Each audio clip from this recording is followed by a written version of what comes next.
Okay. So for this, you're going to learn how to make a tiny world in Photoshop.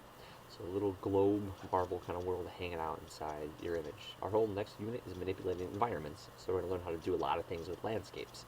A lot of different Photoshop, editing, and other things with that. Now this image is shot with film and scanned and came out really bad quality and color. So I'm going to go ahead and play with curves first really quick and things.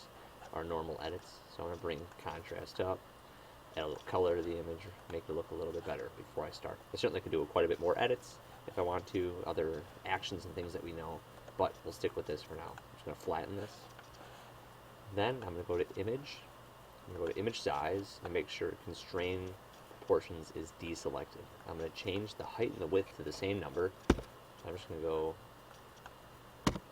10 by 10. I want to keep this high res because in case we want to print later, I'm going to keep it a pretty big document. So maybe I'll go 150. Just want to make sure these pixel sizes are pretty big. 1500 will probably only be big enough for about an 8 by 10, 8 by 8, 10 by 10 print. So that should be okay. But if I want to go bigger, I probably want to make the resolution size bigger. So I'll click OK.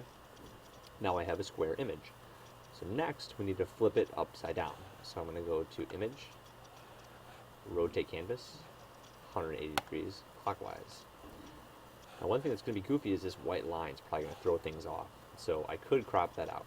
So for now though, I'm just going to leave it how it is. Now the next thing, this is real simple. You're just going to go Filter, Distort, Polar Coordinates, click on it, and then you will see that your image has become a tiny world. If I click on the other one, you'll see it'll make this crazy kind of creation. But we're going to go rectangular to polar. And then I can click OK, and it will create a tiny world. Now the reason I have this separation is because the landscape didn't meet at the same points on the left and right side.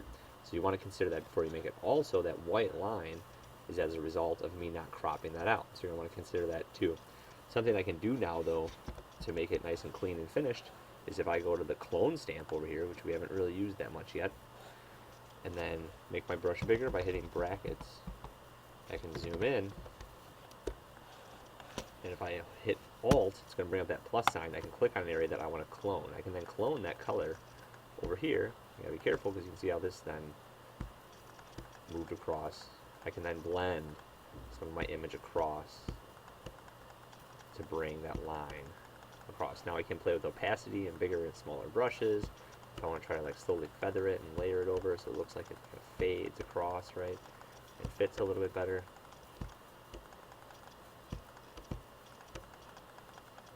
So I sort of blend these images together and start playing with the creation of a tiny world.